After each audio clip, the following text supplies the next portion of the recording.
The term Wi-Fi doesn't actually stand for anything, and it was almost called Dragonfly instead. By the end of this video, you'll understand the chaotic process behind naming Wi-Fi and the key players who fought for the perfect name. The stakes were high, as the wrong name could have doomed the technology to obscurity, and it all came down to a single meeting that would change the course of history. Phil Belanger, a branding expert, was tasked with coming up with a name that would appeal to the masses, but he was running out of time and ideas. As the deadline loomed, Belanger's team suggested Wi-Fi as a temporary placeholder, but it was meant to be replaced, and no one expected it to stick. But as the team tried to come up with something better, they realized that Wi-Fi had already gained traction, and it was too late to change it. The name Wi-Fi was a compromise, a result of a long and contentious process, but it ultimately became synonymous with wireless internet. But what about Dragonfly, the name that could have been, and how did it get rejected in the first place? As it turns out,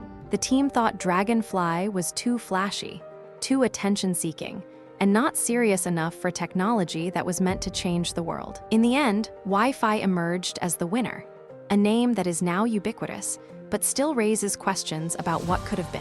So, the next time you connect to a Wi-Fi network, remember the chaotic process behind the name and the what-ifs that could have changed the course of history. That's not the end of the story, as the Wi-Fi Alliance, the organization behind the technology, had to deal with the aftermath of the naming controversy. They had to convince the public that Wi-Fi was a good name, and that it wasn't just a placeholder, but a symbol of the technology's potential. It wasn't an easy task, as the name Wi-Fi was met with skepticism and criticism, but the Wi-Fi Alliance persevered and eventually won over the hearts and minds of the public. Today, Wi-Fi is a household name, and it's hard to imagine a world without it.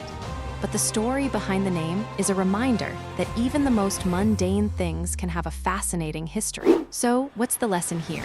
And how can we apply it to our own lives and projects? Perhaps it's that even the most unexpected and controversial decisions can lead to great success. And that sometimes it's the things that seem imperfect that end up being perfect. Thanks for watching, and don't forget to like and subscribe to Code Simplified for more stories about the fascinating history of technology.